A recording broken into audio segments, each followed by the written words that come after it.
My name is Dezsö Csejtei. I'm from Hungary. I'm a professor of philosophy from the University of Szeged. I got to know Spengler some 30 years ago at the political change when Hungary became a free country, and after the political change I decided to make the translation of the most important books of Spengler, and we did The Decline of the West in 1992 and 3 with two of my colleagues. One of them was is my wife, and it was a hit when it appeared in 94, and this was a great event for me.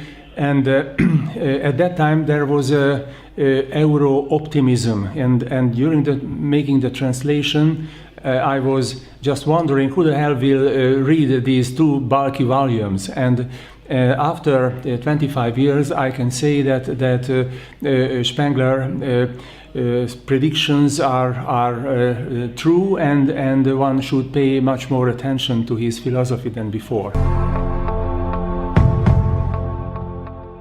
Thanks, first of all, the kind invitation and hospitality on the part of the organizers of the conference. First, I'd like to show you these two or four volumes. This is the Decline of the West in Hungarian translation. I did it with my wife and with a third colleague some 25 years ago, at that time when there was a very strong Euro optimism. And when we were doing the translation, I thought, who the hell will read Spengler? And some 25 years have passed, and the things are quite different. And this is another one. It has three books of Spengler, Preußentum und Sozialismus, der Menschen, die Technik und Jahre der Entscheidung in one volume. And the next one is our monography over Spengler's life and philosophy in Hungarian, so it's a substantial thing. I give it to the library of the Spengler Society. Thank you. And well, before going into details, just two previous remarks. One is that I've dedicated a few years of my life together with my wife to the problem of landscape, and this bears the title of Philosophical Meditations on Landscape, about 300 pages, and there is a chapter on it on Spengler, and this is an abbreviated version of his thoughts. And another one, all the quotations refer to the standard two-volume edition of his main work. So my actual task is to deliver a lecture about Spengler's concept of landscape. In order to achieve this task, first I have to give a short summary about landscape in broad outlines. First, the importance of landscape. It was Spengler who first called the attention to the importance of landscape in historiography.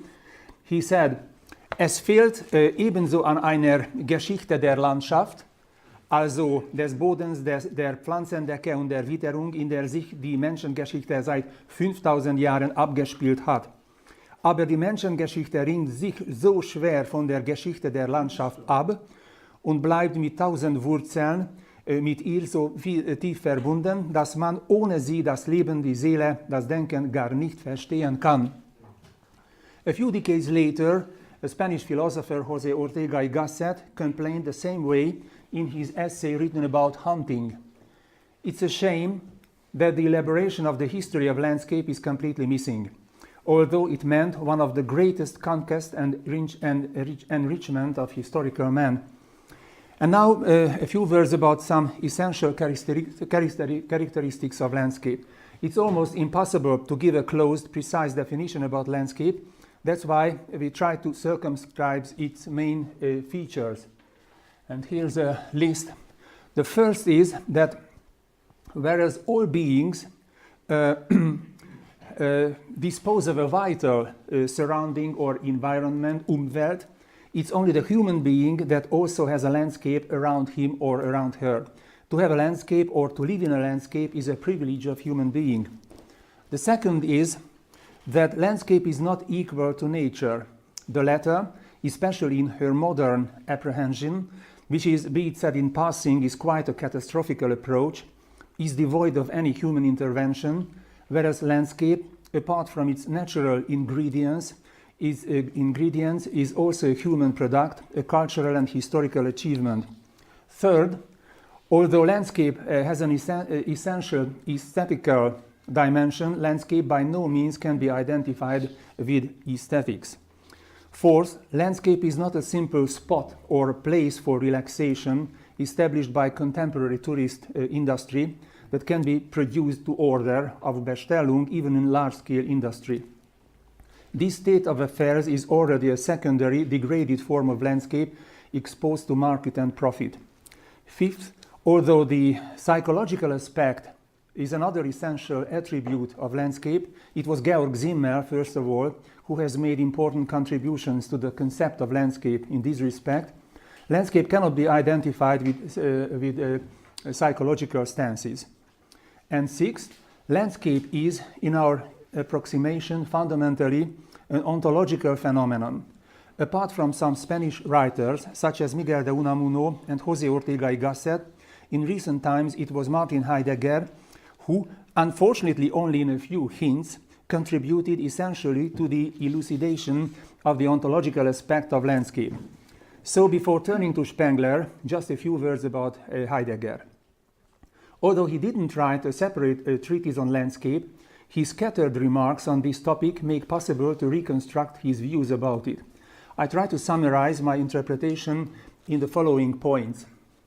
First, landscape is emissary, botin abgeordnet, I don't know which is the proper word, of being, sein as such, or better to say, emissary of a special mode of the manifestation of being, that of physis. So landscape is not simply a subjective aesthetic achievement, as Simmel thought, but has a deeper message, and it's the task of human beings to perceive it. Second, in the disclosure of landscape, attunement, Gestimmtheit, plays a central role. Attunement, as such, is not simply a mood, a psychological disposition, but its ontological precondition. Third, the basic attunement, Grundbestimmtheit, of the disclosure of landscape should be, in my approach, devotion, Andacht. And here comes a central quotation which can help a lot in elucidating Heidegger's position considering landscape. Das Höchste, ist important, das Höchste, dessen der Mensch mächtig ist das Sagen des Unverborgenen und in eins damit das Handeln Kataphysin, das heißt das sich einfügen und sich einstellen in das ganze Walten und Schicksal der Welt überhaupt. On the basis of this, and this affirmation can be considered as a definition of our theme, landscape can be conceived as the self-creation of physis through human attunement. And now let's turn to the exposition of the conception of landscape that Spengler has developed in his principal work, The Decline of the West. He has expounded his ideas roughly at the same time as Simmel, but its direction is quite different.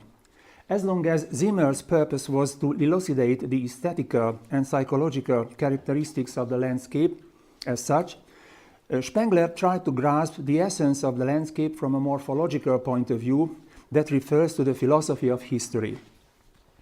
Although the topic of landscape doesn't belong to the gist, so to say, to the gist of the main argumentation of the decline of the West, nevertheless, at certain points, it plays an important role in it. Spengler's scattered notes and observations concerning landscape are worth of further reconsiderations and, furthermore, are surprisingly actual even in our days. As we have mentioned, Spengler conceived his conception of landscape within the frames of a comprehensive philosophy of culture. In its center, needless to say, are the culture as ultimate intelligible units of world history. These are formations behind which, making use of Wilhelm Dilthey's formulation, one cannot penetrate. Kultur ist das Urphänomen aller vergangenen und künftigen Weltgeschichte. However, a given culture consists of innumerable phenomena.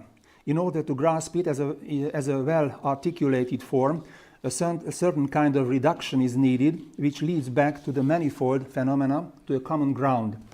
Spengler calls it, in a second step, prime symbol, Ursymbol.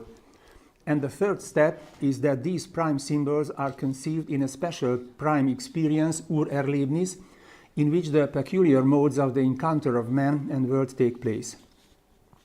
These three steps can be directly applied to the topic of landscape. As far as the single cultures are concerned, Spengler stresses, first of all, their close connection to the ground in their conception. And he says, eine tiefe Verbundenheit, Erdverbundenheit trennt die hohen Kulturen von diesem Leben ab. Hier gibt es eine Mutterlandschaft aller Ausdrucksgebilde. This general geographical determination, however, gets a more concrete form pretty soon as Spengler connects the birth of a given culture to the encounter of a certain given landscape. And here comes another quotation. Eine Kultur wird in dem Augenblick geboren, wo eine große Seele aus dem urseelenhaften Zustand der ewig kindlichen Menschentum erwacht, sich ablöst, eine Gestalt aus dem Gestaltlosen, ein Begrenztes und Vergängliches aus dem Grenzenlosen und Verharrenden. Sie erblüht auf dem Boden einer genau abgrenzbaren Landschaft, an die sie pflanzenhaft gebunden bleibt. So it's not surprising at all that Spengler also brings into connection a peculiar prime symbol or symbol of a certain culture with the landscape. Here comes the next quotation. Die Wahl des Ursymbols in jenem Augenblick, wo die Seele einer Kultur in ihrer Landschaft zum Selbstbewusstsein erwacht, wie für jeden die Weltgeschichte so zu betrachten vermag, etwas Erschütterndes hat, entscheidet alles. And third, the prime experience, Urerlebnis, that forms the basis of a certain prime symbol, also fixes the encounter of historical man with a certain type of landscape. From all these, we can draw the conclusion that the formation and existence of cultures, that's to say the fundamental units of world history, is due to a dialogue that happens to occur between man and a given landscape. That's to say, Spengler surpasses the simplifying cliché of geographical determinism, which considers human civilizations to be simple imprints of natural environment. When Spengler speaks about nature speaks about landscape instead of nature as a historical environment of a given group of people, he stresses that man doesn't relate to a certain natural environment in a pure way, that is without any historical determination, but as a human being who is already permitted, so to say, by certain historical preconditions, who doesn't catch sight of abstract nature in front of him, but its historical articulation, which is precisely called landscape. So, and this is again important, landscape is already a hermeneutical achievement in Spengler's philosophy, the function of a given historical interpretation. Landscape, taken in this sense, can be examined from 2 points of view further on. On the one hand, it can be examined from a historical point of view, that's to say, what those real landscape experiences were which determined a certain historical culture. On the other hand, from a morphological or perhaps metamorphological point of view, keeping in mind what the role and fate of the intuition of landscape was in the course of a given culture. Hereinafter, these aspects will be analyzed in brief. At the same time, we have to take into consideration that Spengler's descriptions concerning landscape are, for the most time, short remarks and not a detailed, comprehensive analysis. It is well known that, according to Spengler, there were altogether 8 cultures during past history. Well, he ordered a concrete landscape intuition to some of them, although not to all of them. In general, we can establish that in the intuition of the landscape, a certain kind of articulation of space is also included, and its elaboration, artistic representation is achieved first and foremost in architecture, being the peculiar art of the formation of space. So, any further examination of the landscape in Spengler should follow these steps: the landscape first, the space later on, and architecture in the third place. So, there are altogether 8 cultures in Spengler's scheme. As far as I know, there are altogether 5 ones where he ordered a concrete piece of landscape to the relevant culture. In the case of 3 others, it is missing: Indian, Babylonian, and Mexican culture. It's interesting that David will speak about these 3 cultures if I'm not wrong. But let's turn to the remaining 5 ones. Egypt is one of the ancient prime cultures. According to Spengler, the fundamental experience of grasping the landscape in Egyptian culture is the road, the sight of the road of the river in constant streaming. Following the meandering way of Nile, it necessarily called into being the prime experience of direction, the fundamental feeling that during our life we proceed from somewhere to somewhere. Spengler expresses this prime experience and, together with it, the peculiar articulation of landscape as follows.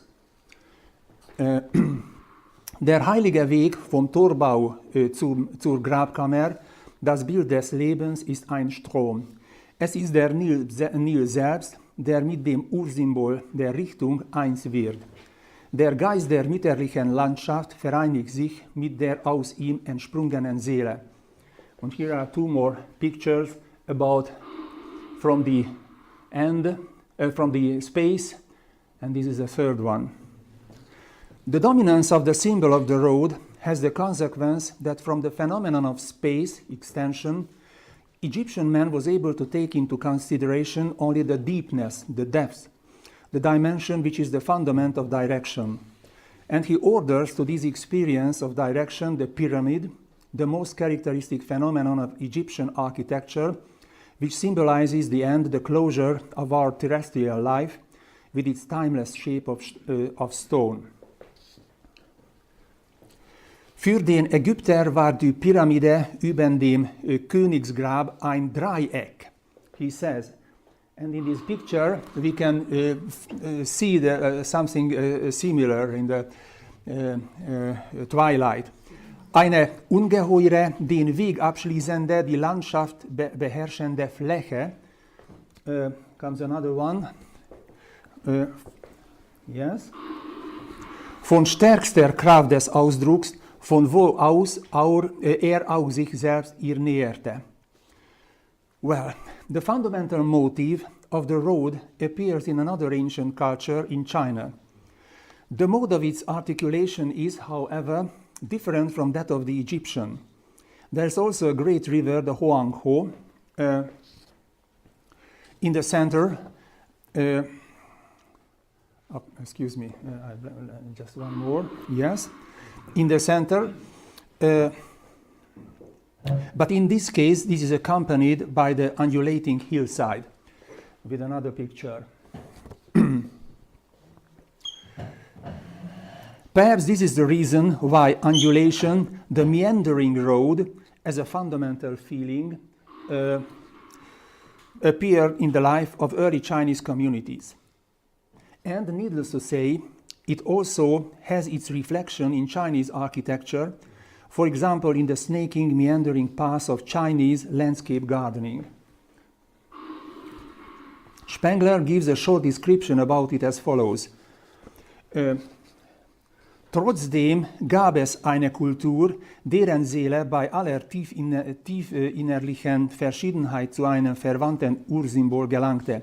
Die chinesische, mit dem ganz im Sinne der tiefen Richtung empfundenen Prinzip des Tao. Aber während der Ägypter den mit ehender Notwendigkeit vorgezeichneten Weg zu Ende schreitet, wandelt der Chinese durch seine Welt.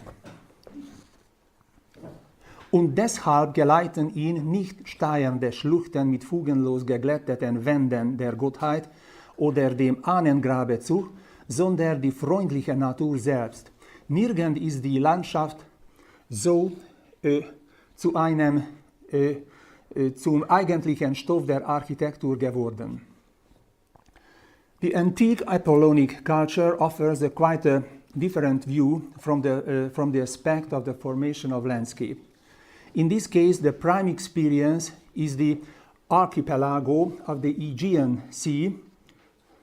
Here are two pictures about the second one. I think it is about Santorin. Those many islands which possess sharp contours can be circled around and can often be grasped with a single glimpse. Das in römischer Intelligenz sich vollendete antike Seelentum, dessen Leib die antike Kultur mit ihren Werken, Gedanken, Taten und Trümmer ist, war 1100 BC aus der Landschaft der Ägäischen Meeres geboren worden. Antique spirituality, therefore, is not permitted by an abstract space perception, but by the concrete body, palpable, tangible corporality.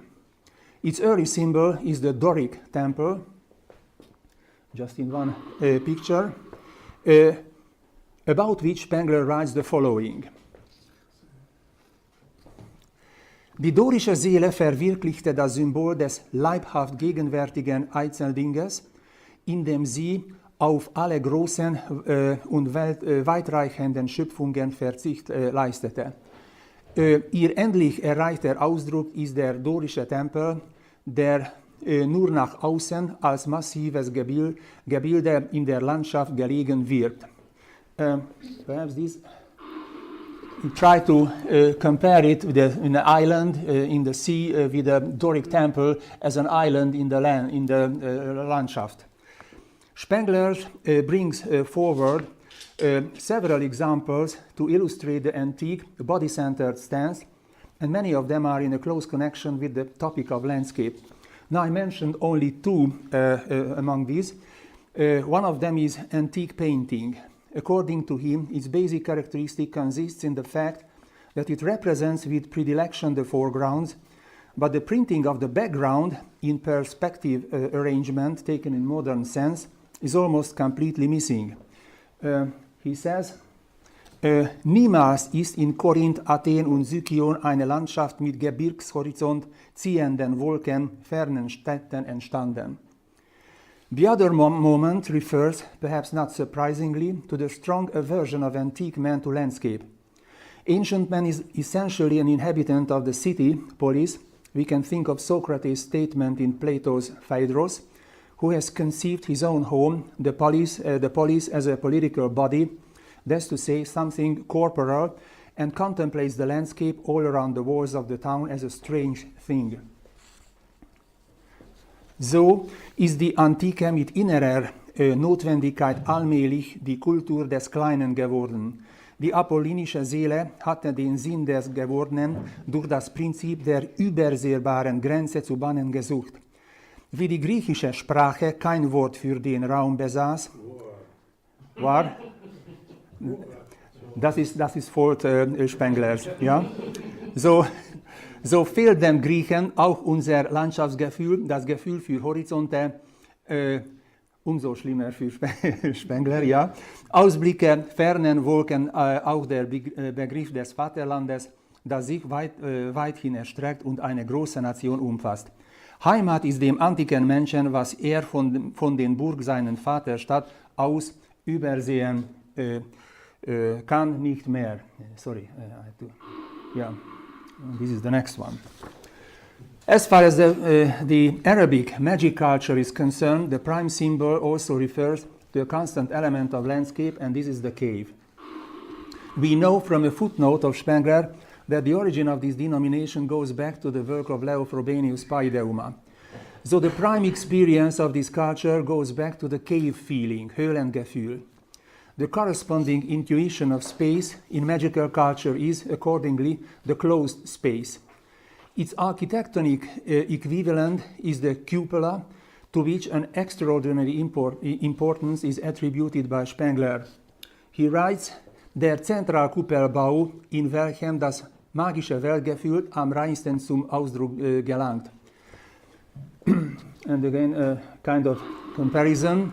The magic temple as the architectonic expression of the cave is permitted with half-light, mysteriousness,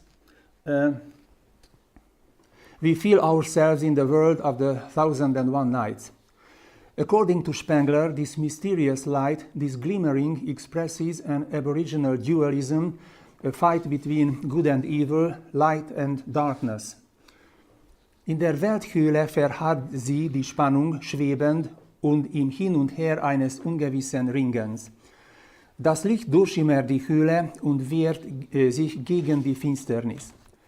We can add that this light, this half-darkness, has nothing to do with the light of Gothic cathedrals, which testifies God's omnipotence and omnipresence.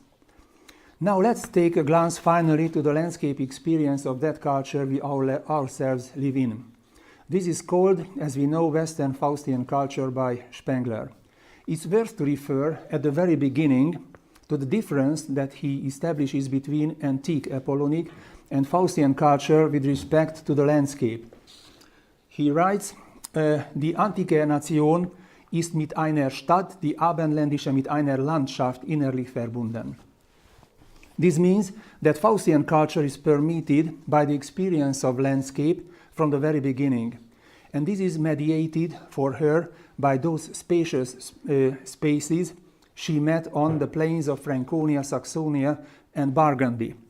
For the prime symbol of Faustian culture is where we try to make illustrated with pictures, is the distance, remoteness, the infinite space, which Faustian man wants to take possession of, wants to conquer. That's why Spengler observes with good reason what follows. Wenn man dem antiken Menschen Naturgefühl abspricht, so ist es das Faustische, das am Raume haftet und deshalb an der Landschaft, insofern sie Raum ist. This space, however, which landscape is also projected into, is not in the least equal to rigid geometrical Euclidean space, but it is a real field of force, which appears in front of Faustian man as a challenge, as an obstacle to be won. Spengler dates the birth of Faustian culture around the millennium, that is to say 1000 AD, because according to him it was the millennium that confronted Western man with the idea of the end of the world for the first time. Als das Jahr 1000 der Gedanke an das Weltende sich im Abendland verbreitete, wurde die faustische Seele dieser Landschaft geboren. So the existence of the landscape experience on the one hand and fear from the end of the world on the other have contributed to the strengthening of the idea of infinity, surpassing any previous border or limit. That's why it's not a pure chance that he originates the new Gothic style, evoking infinity from this landscape experience as well. Here comes a quotation. Die allerfrüheste Gotik wuchs noch aus der Landschaft auf. Now this is the aboriginal landscape experience upon which the conception of the landscape of Western man is built in subsequent centuries. Landscape as an imprint of spatial infinity permits Western landscape painting the same way as that of the sound landscape that can be heard in the music of Faustian culture. And again, a quotation. In ihrer Musik gibt es den Bildsäulen antiker Tempelbezirke und Marktplätze gegenüber körperlose Reiche von Tönen, Tonräume, Tonmeere.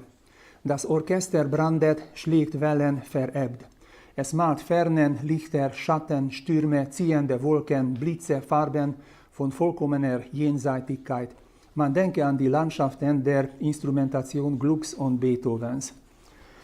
Let's stop for a moment and try to sum up in a schedule our results we have reached until now. And here is a scheme, a synoptic table. In the first row there are the relevant cultures. In the second one, the landscape of their birth. The third one, the space intuition. And in the last row there is architecture. So this is a kind of summary. The other question, what the fate of landscape will be in Faustian culture, can only be answered when we turn to the other aspect, to the morphological, or rather metamorphological one, what kind of role the landscape plays in the history of a given culture. The point of departure is well known. The birth of each culture is in an indissoluble unity with a given landscape. Dies ist die Voraussetzung jeder Kultur, die selbst wieder pflanzenhaft aus ihrer Mutterlandschaft emporwächst und die seelische Verbundenheit des Menschen mit dem Boden noch einmal vertieft. In this originally rural environment appear the towns, which Spengler also considers to be of an organic origin. There's a second one. Da sind es erst die kleinen Urstädte der Gotik und aller anderen Frühkulturen, die sich fast in der Landschaft verlieren. And this condition could be summarized in the following statement. Comes another short quotation. In der frühesten Zeit beherrscht das Landschaftsbild das menschliche Auge allein. Es formt die Seele des Menschen, es schwingt mit ihm. Now, it is the town, in the strict meaning of the word, that makes a breach in this organic unity. The town appears in Spengler's theory from the very beginning as the negation of the rural landscape. Unfortunately, I couldn't get pictures about it, but these ones perhaps had Carcassonne. These are naturally later developments, or Avila in Spain. It's interesting to observe that for him, for Spengler, doesn't exist the urban landscape as such. And with the appearance of the town, the previous relation begins to be transformed. While at the outset, it is the rural landscape that pushes its imprint on human soul, with the formation of the town begins to exert its authority over the surrounding rural landscape. In the history of a certain culture, there are moments when there is a kind of equilibrium between the town and the rural landscape, such as early Athens, for example, or Florence in the early Renaissance. But the tendency is unmistakable. The town begins to subdue the landscape. This occurs already in the case of the big towns. Now comes another. Die Kultur wird zum Geist der großen Städte, die jetzt die Landschaft beherrschen. And this will happen even more with the metropolis of late cultures that begin to change into civilizations. Here's a picture about Manchester. The metropolis in this approach contains the domination of inorganic being over the organic one. Die Weltstadt selbst liegt als Extrem von Anorganischen inmitten der Kulturlandschaft da, deren Menschentum sie von seinen Wurzeln löst, an sich zieht und verbraucht. This is Sao Paulo, so it's senseless. From this it follows that according to Spengler, the appearance of the metropolis, strictly speaking, means the death of landscape. Here comes again a picture. Zuletzt beginnt die riesenhafte Weltstadt, die Stadt als Welt, neben der es keine andere geben soll, die Vernichtungsarbeit am Landschaftsbilde. This is a fictive picture what would happen if the sea level would be higher, what would happen with some Weltstädte. The dialectic of the history of landscape is consummated. Originally it was the landscape that ruled over human beings. Later this relation turns into its opposite. With the help of metropolitan way of life, humans first begin to dominate the landscape that ends in the long run with its destruction. Nothing characterizes better this turn that beside the metropolis, in the process of their formation, the former landscape sinks into province.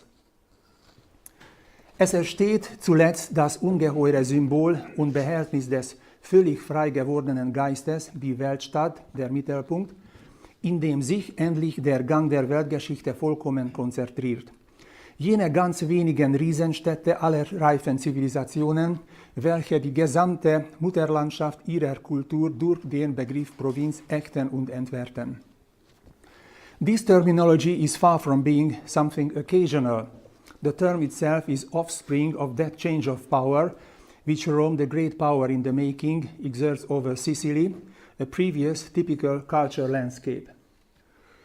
Man vergesse nicht, wo das Wort Provincia zuerst auftaucht. Es ist die staatsrechtliche Bezeichnung der Römer für Sizilien, mit dessen Unterwerfung zum ersten Mal eine ehemals führende Kulturlandschaft zum unbedingten Objekt herabsinkt. To sum up, the metamorphosis in which civilization gets the upper hand over culture within the framework of Spengler's theory is perfectly compatible with the change in which the great town and after it the metropolis or megapolis first dominates and finally in the long run demolishes the landscape. It's interesting to observe that those metropolis, which in a certain sense swallow up the landscape, came into existence not only in the Faustian civilization but also in the antique world, such as, for example, Alexandria and Rome. There are a few pictures about ancient Rome. Then in the Arabic civilization, this is Baghdad. In India, the ruins of Pataliputra. And in Mexican culture, this is Tenochtitlan. And nothing shows better the destruction of the original landscape than the process in which that very Chinese culture, whose organic architecture was nothing else but, properly speaking, the extension of landscape as such, for the time being, with the throwing up of great megalopolis, Peking and Shanghai, and naturally there are other ones. This is the famous story when the traffic jam was 100 kilometers long. Consummates the annihilation of the landscape. In conclusion, I quote a few lines from that prophetic vision Spengler jotted down 100 years ago. These are well-known words. In these lines, one can clearly see the consummation of the fate of landscape in the age of late world civilization. Ich sehe lange nach 2000 Stadtanlagen für 10 bis 20 Millionen Menschen, die sich über weite Landschaften verteilen, mit Bauten, gegen welche die größten der Gegenwart zwerghaft wirken. This is a picture about. Und Verkehrsgedanken, die uns heute als Wahnsinn erscheinen würden. Needless to say, these megatowns have already nothing to do with original organic landscape, what we can see around us. What they have instead is only their own internal landscape. So Spengler opened a new chapter in the philosophy of landscape because he was the first one who treated the relation between man and landscape in a systematic form within the frames of a huge philosophy of history. Although his theory, of course, also has its weak points, that's important as well, his whole conception, as far as their tendencies are concerned, seems to be a convincing one and stimulates one for further meditations in connection with the fate of landscape. And thanks for your kind attention. Thank you very much.